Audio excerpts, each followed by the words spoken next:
Welcome back to Confident English Lab. I'm Mimi, and I'm really happy you're joining us today for another soft and simple conversation. And I'm Zack. And, just by listening to this podcast, you're training your ears to understand native English. So thank you for choosing us to help you practice. How are you feeling today, Mimi? I'm glad you asked. I woke up this morning and thought about what really makes me feel happy sometimes. It's just a warm cup of tea, but other days it feels so hard to find that feeling. Have you ever had those days, Zack? Oh, definitely. Sometimes I look for happiness in big things, but then I realize it's the small moments that really matter. Your tea moment actually reminds me of my walk yesterday. It was nothing special, just some fresh air, but I felt lighter after. That's exactly it. Sometimes happiness isn't something huge. It's more like a quiet feeling that sneaks in. For me, even hearing a favorite song on the radio can change my mood so quickly, and suddenly I feel lighter. I think there's something interesting about how simple things affect us, and it makes me wonder, why do we often wait for big things to feel happy? Like waiting for a holiday or a new job, when maybe happiness is just around us already. I completely relate to that. And when I was reading about happiness for today's episode, I found out scientists study happiness a lot. They even have a name for it. Positive psychology. Have you heard about it? Yeah, I've heard about positive psychology. It's all about focusing on what makes life worth living, not just fixing problems, but actually finding ways to feel more joy and meaning. I think that's a really different way to look at life. For sure. And what really surprised me is how scientists say happiness is not just about feeling good all the time. Sometimes it's about finding purpose or meaning, even if things are hard. I think that's such an important point. That's a really good point. And honestly, I used to think happiness meant always smiling or being cheerful, but now I think it's more about feeling okay with yourself, even on a tough day. And I like that idea a lot. I agree. And it makes me think about those days when I'm not smiling, but I still feel calm and peaceful. Like maybe I'm not jumping for joy, but I'm content. And sometimes that quiet feeling is better than being super excited. That reminds me of something my grandmother used to say. She would tell me that joy can be quiet like a gentle river, not a loud party. And now I see what she means.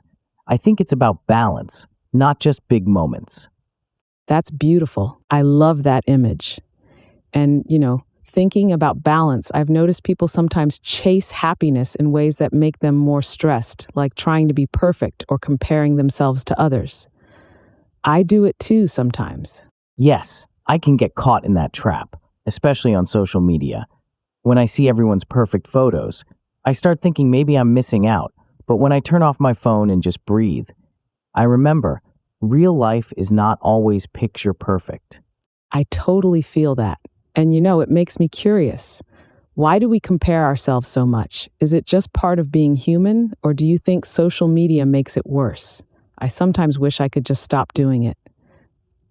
I think it's natural to compare, but social media definitely makes it harder to ignore. Sometimes I catch myself looking at other people's vacations or new things and thinking, why not me? But then I remember, nobody's life is perfect all the time. You're right. And sometimes I even find happiness in disconnecting for a while, just putting my phone down and doing something simple like reading or going outside. And it actually helps me feel more connected to myself. I love that idea. And honestly, one thing I try to do is focus on gratitude.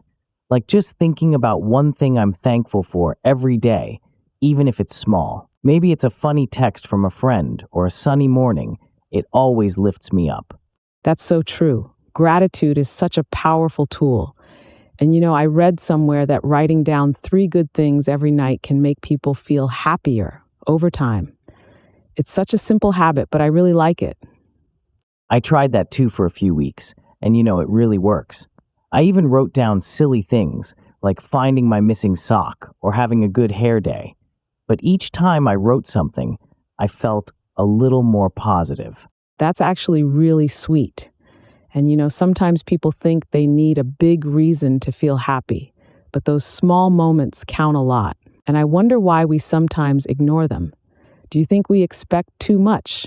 Maybe we do, or maybe we just forget how much the little things matter.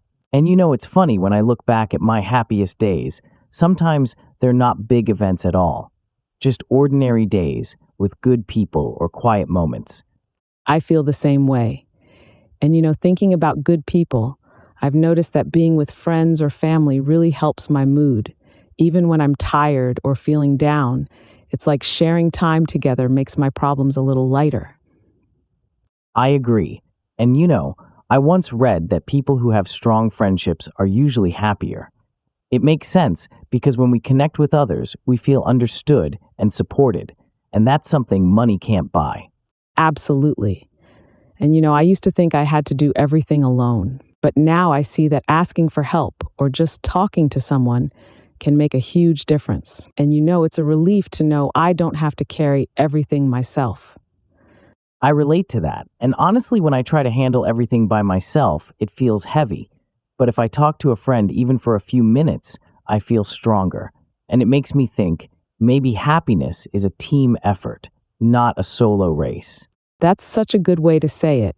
Happiness as a team effort. And, sometimes people think they have to fix everything alone, but maybe we just need to share our worries and let others help carry them for a while. Yes, and speaking of sharing worries, I wonder how much our thoughts affect how happy we feel. Like if I tell myself positive things, does it really help, or is it just wishful thinking? What do you think? That's a great question. And I read about something called positive self-talk. It's when you try to notice your negative thoughts and gently change them to something kinder. I've tried it and it feels a little strange at first, but it helps. I tried it too, but sometimes my brain is like, no way, I don't believe you. But when I keep practicing, it gets easier. And I like the idea of talking to myself like a friend instead of a critic. It feels warmer. That's so true. And sometimes I even talk to myself out loud when I'm alone, just to remind myself I'm doing my best. It sounds a little silly, but it actually makes my day better, especially when things get stressful. I love that. And something else that helps me is moving my body. Even just a short walk or stretching in my room makes my mood better. I read somewhere that exercise can really boost your happiness. That's a great tip.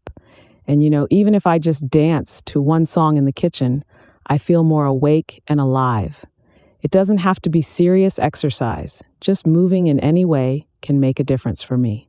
I totally agree. And sometimes when I'm stressed, I just do a silly dance alone. It helps me shake off the worries for a minute. And suddenly, the world feels a little bit lighter. That's adorable. And thinking about movement and happiness makes me wonder how important rest is too. Because if I don't sleep enough, I can't enjoy anything. It's like my happiness battery is just empty. That's a good point. I never realized how much sleep changes my mood until I started paying attention. If I get enough rest, I feel like a different person. Suddenly, things don't bother me as much, and I can smile more easily. Yes, exactly. And sometimes I feel guilty for resting, like I should be doing more. But then I remind myself, rest is not being lazy. It's actually a way to care for myself and protect my happiness. I like that thought. And maybe we all need to be kinder to ourselves when we rest, because taking care of our minds and bodies is really important for happiness, not just for working harder. That reminds me of a time I tried meditation for the first time. I felt silly at first, just sitting there. But after a few minutes, I felt calmer. It was like my thoughts finally stopped racing for a little while. I've tried meditation too, and I had the same feeling at first. Like, what am I doing? Just sitting here. But afterwards, my mind felt clearer, and I think it really helps with stress, even if it's just 5 minutes. I think so too. And even if I can't meditate every day, just taking deep breaths when I feel nervous helps a lot. It's such a small thing, but it really works. And sometimes I forget how powerful it can be. I notice that when I forget to breathe deeply, I feel more stressed. But if I remember to stop and breathe, I feel like I can handle things better. It's amazing how such a simple thing can change our mood. Yes. And thinking about all these little things we can do, it makes me realize happiness is not just one big secret. It's more like a recipe with lots of small ingredients. Each one matters in its own way. I like that idea a lot. And maybe each person has their own happiness recipe. Some people need music or nature or family time. For me, it's a mix of quiet moments and time with people I care about. That's so true. And sometimes I wonder what happiness really means for each person. Maybe it changes as we grow and learn. I know what made me happy when I was younger is different now. That's a really good point. I think my idea of happiness has changed too. When I was a kid, it was all about toys and games. Now it's more about feeling peaceful and having people around who care about me. I feel the same way. And sometimes I look back at old photos and remember how simple things made me so happy, like playing outside or eating ice cream on a hot day. It's nice to remember those moments. It is. And sometimes when life gets hard, I try to remember those simple joys and I feel a little lighter. It's like happiness never really leaves, it just changes shape. That's a lovely thought. And maybe that's the secret to happiness, being open to small joys and letting ourselves feel them, even if life isn't perfect. Yes. And I think sometimes we need to give ourselves permission to be happy, even if things are not perfect. It's okay to enjoy good moments, even when life is a little messy. That's true. And thinking about permission to be happy, I sometimes wait for everything to be perfect before I let myself relax. But maybe happiness is something we can choose even on ordinary days. I like that idea. And sometimes I make a little happiness plan for myself. Like tonight, I'll watch my favorite show, or tomorrow, I'll call a friend. It gives me something small to look forward to. That's a great idea. And I do something similar. I write a list of tiny things I enjoy, like watering my plants or baking cookies. It helps me remember there are always things to smile about. Yes. And even when things feel heavy, those tiny joys can be like little lights in the dark. They remind us we're still alive and there is always hope. That's so comforting. And maybe that's what makes life beautiful. Not just big dreams or big success, but the collection of small, gentle moments that make each day special. I agree. And after talking today, I feel a bit happier, just sharing these thoughts with you. And I hope our listeners feel a little lighter too. I hope so too. And if you're listening right now, I want you to remember, happiness is not just for special days. You deserve to feel it, even in the small moments. That's right. And we're here to share these gentle ideas with you so you can feel more confident and comfortable in your own English journey. Thank you for spending this time with us and letting your ears relax and your heart rest a little. Yes, thank you for listening. And remember to notice those small moments of joy in your own day. You've just listened to Confident English Lab, where your ears guide your fluency. Stay with us for more soft and simple English that feels like a warm conversation with friends. See you next time, and take gentle care of yourself. Take care and keep listening for more gentle English with us.